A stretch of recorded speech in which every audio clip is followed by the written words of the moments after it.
Amber Spradley on the ground. Amber Spradley has this story. This is what social distancing looks like between doctors and patients. First things first, all volunteers and staff are screened for COVID-19. One of several of their Pfizer vaccines they say they're putting to use right away. They're investigating the fire here at Andy's as a possible arson. Certified results posted on their door. The supervisor of elections, Deb Cox, here telling me they had these results into the state by Friday. Doctors moving their offices outdoors. Reporting outside of the courtroom, Amber Spradley, but I'm learning from family members they called her Allie. Her 14-year-old daughter was staying at her aunt's just across the way. Construction here in Hayhira kicked off on 9/11, and just 2 days later, you can see behind me, he was home here at the Magnolia Square Apartments complex expecting company. I spoke with others who see no harm in reopening their doors now. They say testing at sites like this one here in Lowndes County will now be limited. But now the sign behind me displaying a call for unity. That's an achievement several local organizations here in Valdosta pushed for. They were not pleased to hear a student leading prayer over the intercom. These election workers you see behind me here, they will start recounting all of their ballots this Sunday. That recount underway. Her battle against COVID began treating patients on the front line, but now she is a patient fighting for her life. They say it should take about 6 months to have all of these new smart readers in the grounds. Right at the street pole behind me, the restaurant, it's open until 3 a.m. and the owner tells me it was around that time when he was closing up but heard gunshots. They will be reporting their results back to the CDC. I'm standing in the yard of two residents who say they wrote it out right from their home. In the meantime, though, there are several volunteer groups and private businesses lending a hand. And the bridge behind me, it's now a road of recognition for a hometown hero.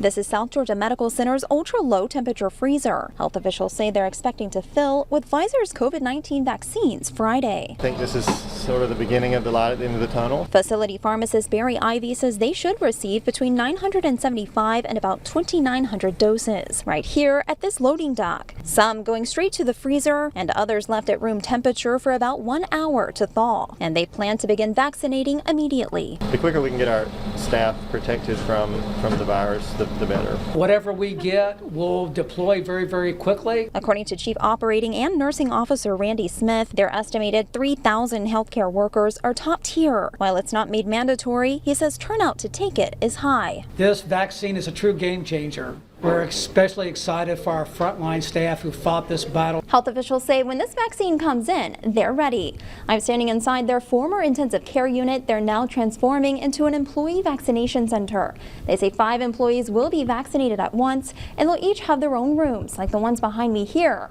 And all are required to stay 15 minutes afterwards for direct monitoring by nurses like Judy Vickers. She's one of the first ever administering this COVID-19 immunity. I feel like I'm part of history and part of a powerful movement to fight this awful disease. After prepping with manufacturer and CDC literature reviews, Vickers says she and her team are ready to immunize about 10 to 20 people each hour. Our Amber Spradley shares how she's now taking action, hoping it won't happen to anyone else ever again. Stacey Coward's 2 family members and 1 family friend, 3 separate occasions, each crossing here on foot, and all hit and killed.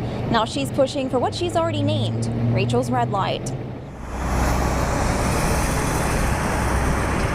I can't cross this spot without thinking about my aunt and my grandpa and Roy. Cairo resident Stacey Coward grew up just a block away from what would become a deadly spot for 3 loved ones as they set foot for the other side. Coward's 57-year-old grandfather, Tim Young, was struck in October of 2012 at 8 at night. Then that same hour last September, her 67-year-old family friend, Roy Myrick. And just about a month ago, her 45-year-old aunt, Betty Rachel Hurst. She was just so fun to be around. Across the way, Easy Stop, serving fuel in the area for about a decade, and the community with surveillance. I have seen almost 3 of them. The deaths of Roy and Rachel both caught on camera. Owner Andy Patel sharing the footage with WCTV we've chosen not to show. I think it's just a very dangerous intersection, because there's no red lights. Hitting close to home over and over. I don't want to see anybody else lose their life here. US 84 is a major 4-lane route, so you really have to be so alert to everything around you. Nita Birmingham with the Georgia Department of Transportation says pedestrian deaths statewide increased this year. The agency launching this See and Be Seen campaign. Anytime you're talking about putting in a traffic signal, it requires what we call a traffic engineering study. That first step of the process, she says, must be requested by the local government, as the city will have to pay to power it. Already backed with signatures of more than 300 supporters, Cowart is hoping leaders will help bring her message to light. Birmingham refers to traveling down roads like this as a partnership between both drivers and pedestrians, saying drivers should never assume pedestrians won't just start out into the streets, and pedestrians should never assume a vehicle will slow down or stop for you. Reporting in Cairo, Amber Spradley. Our Amber Spradley shows us some of the aftermath from yesterday. In the path of destruction here in Adel, there are several downed trees, broken power lines, and even a few homes split right open. Destry Walker, a wrestling coach in Adel, took shelter in the gym as the storm reached through. Oh, well, there's a tree in my house. I don't even know how otherwise to say it. A volunteer crew from a local lawn care service removing that tree. Disaster relief teams also in the area, providing residents with tarps for their roofs. Some of these trees are 75 to 100 years old. And it sounded just like a train coming, and everything. But it was real scary, and we have no electricity. And close by at the Cook County Airport, raging winds catching pilot Bill Klepp's plane. A tornado touched down right here on the field and went through town, and it broke the ropes that were tying the airplane down and just flipped it over. But he's staying positive. Luckily, it's just a thing, like a car, an airplane. We build them, we fix them. Governor Brian Kemp also on the ground Friday, assessing some of the damage. The damage we've seen here in Cook County today and over in Pelham has been significant, but luckily very few just minor injuries and no fatalities, and we're keeping our fingers crossed on that. From here, state crews will document the damages, then reach out to FEMA for federal funding. In the meantime, though, there are several volunteer groups and private businesses lending a hand. That man arrested, Nicholas Page, is officially filing suit.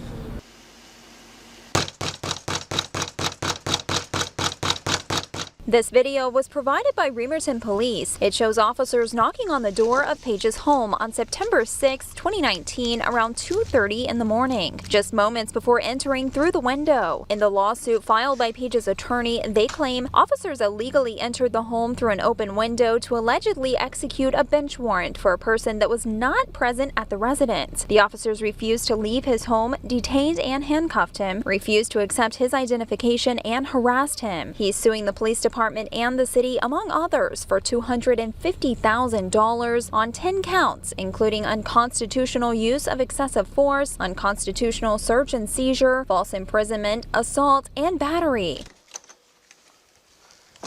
Hey, man. Hey, show me your hands. What?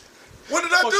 Hey, Mr. Alfredo, you under arrest. I'm Nicholas Page. Remerton Police tell me they're operating under Georgia Code 1743, granting officers the right to break open the door of any home where the offender is concealed in order to arrest under a warrant. While Page was not their suspect, officers say they had valid reason to believe the suspect was inside Page's home and did not break any law. I reached out to the city's attorney. He said he was not available to speak today, but did agree to talk with us at a later date. Welcome home, everyone. Well, one of the airmen is back from Korea and is reuniting with his dog, who he left behind for 2 years. Wow. Amber Spradley shows us their first embrace. The day has come, and Winston here is finally reuniting with his owner after 2 years. He was fostered all this time by Denise Smiley, coordinator of Moody Pet Guardian Angels. I'm going to be a mess driving home tonight. I have completely fallen in love with Winston. But she says moments like this are worth it all.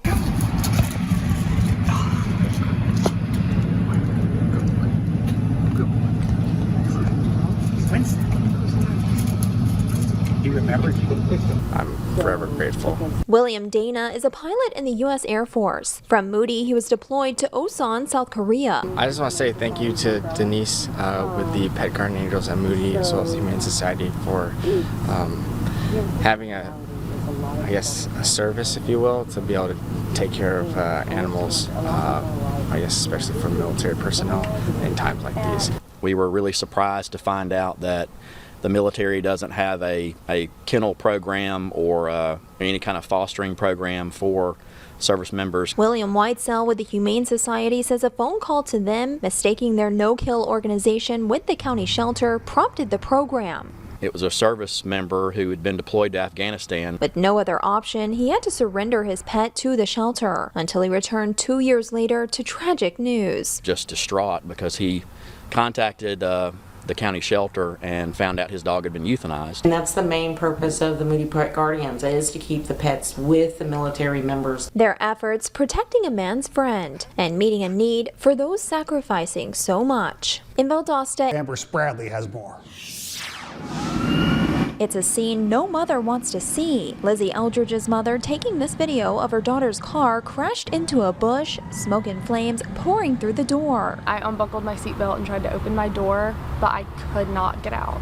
And I couldn't go through the passenger side because it was shattered. The Valdosta High School senior saying she was driving to work one Saturday morning last month when her power steering stalled. Close by, Brock Bailey and his friend Bo Yeomans working on a shed. They heard the crash and came running. The two removing Lizzie from the SUV moments before it caught fire. It was a scary feeling. There was definitely a lot of adrenaline there, a little bit of panic, but once she was out and safe, it was a good feeling. On Monday, the Lowndes County Board of Education presenting Brock with this Hero of the Heart Award. It seems like everything's going downhill, but there are still positive things in this world, and I think that's what the award really showcases. Like, that's not how you want to meet someone, but I'm glad. The incident taking the two from strangers to close companions. I'm really lucky to have someone like that that's a part of my life now, like a huge part of my life now, because, I mean, he saved my life. Lizzie's mom, Joy, says Brock stayed with her the entire time, providing comfort in a frantic moment. I think that Brock will be connected to us in a very special way for a long time. A bond built by bravery. In Valdosta, Amber Spradley, WCTV Eyewitness News. Okay, I mean, an unbelievable story, right? But how far will that friendship go? Well, Lizzie's a Valdosta Wildcat. Brock is a Lowndes Viking, okay? Rivalry weeks, October 9th. Today, our Amber Spradley talked with him about this newfound fame. The Reverend tells me his inspiration for this video came to him on July 3rd when he watched Hamilton for the very first time.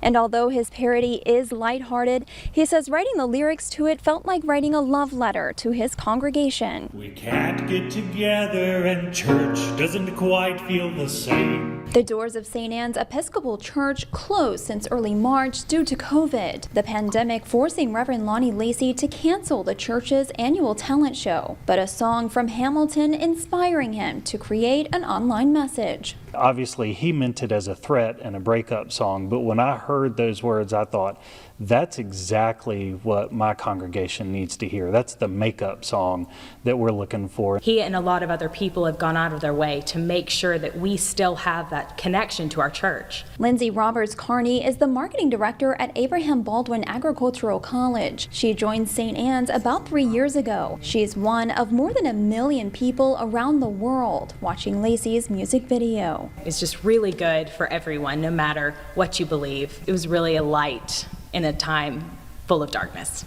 The world needs it right now. Our country needs it right now to have this feeling of, there's something on the other side of all this. Chris Beckham, the vice president of the local Chamber of Commerce, is also a member of St. Anne's. He says his favorite part of the video is near the end, showing Lacey reopening their house of prayer.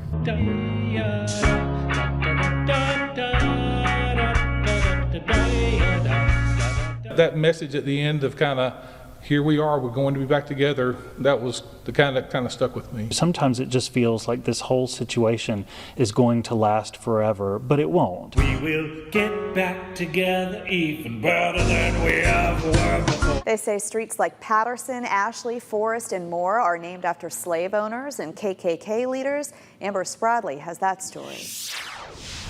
The street you see running behind me here, Forest Street in Valdosta, is just one of 36 the Valdosta protesters are pushing to have renamed. Street names like this one at the center of controversy. We need to have a serious conversation with our communal leaders, from the county as well as the city. We also have to have a conversation about street names like Forest Street in town, which are named after, in this case, the first Grand Wizard of the KKK. Dr. Michael Knoll is a co-founder of Coalition for Peace and Justice, and he's one out of a couple spearheading the street movement. This is from a German perspective. If you would ask somebody in the family of Anne Frank to live on a street that is named after a well-known Nazi, you will not be able to breathe. Our city engineering department is willing to sit down and hear anybody out, and that application is open to anybody that would want to petition a street to be renamed. Valdosta spokeswoman Ashlyn Johnson says in order for the group to have a street renamed, they're tasked with getting a petition signed by at least 60% of property owners on the street. I want KK out of it. That's me.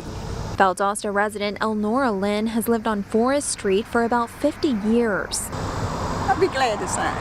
That list of signatures then goes back to the city for a review. There are costs associated with street renaming as far as taking down signs and replacing them, as well as advertising costs. And finally, the city council will vote. Well, one of the Valdosta protest organizers and one behind this proposal, DJ Davis of Valdosta, says they've already been donated $1,000 in their efforts to have streets renamed. This one here, Forest Street, is going to cost just over $3,000.